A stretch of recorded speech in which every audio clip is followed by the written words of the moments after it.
Opisyal nang nagsimula ang panibagong kabanata sa karera ng aktres na si Althea Ablan matapos kumpirmahin ng Viva Artist Agency na bahagi na siya ng kanilang roster ng mga artista.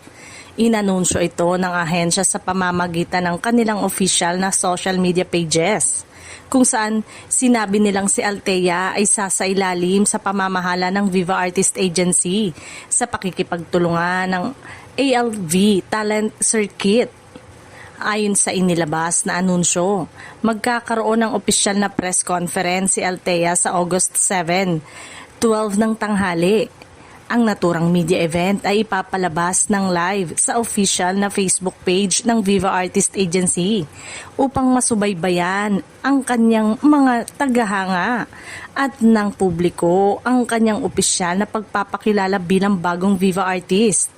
Bagamat hindi pa ibinunyag ang mga proyektong naghihintay para sa aktres, inaasahan na marami siyang bagong oportunidad sa ilalim ng kanyang bagong management.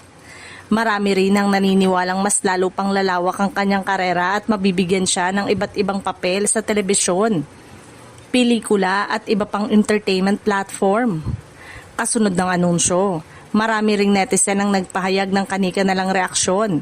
Marami ang nagsabing nanghihinayang sila na hindi na ipagpatuloy ng GMA Network ang pamamahala sa karera ni Althea at naniniwalang malaki pa sana ang maiaambag niya sa mga proyekto ng Kapuso Network. Gayunpaman, marami rin ang nagsasabing suportado nila ang bagong yugto ng kanyang karera at umaasang mas marami pa siyang magiging oportunidad sa kanyang bagong tahanan.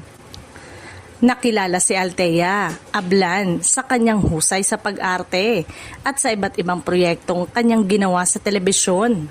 Dahil dito, marami ang nasasabi kung ano man ang mga susunod niyang gagawin ngayong opisyal na siyang kabilang sa Viva Artist Agency.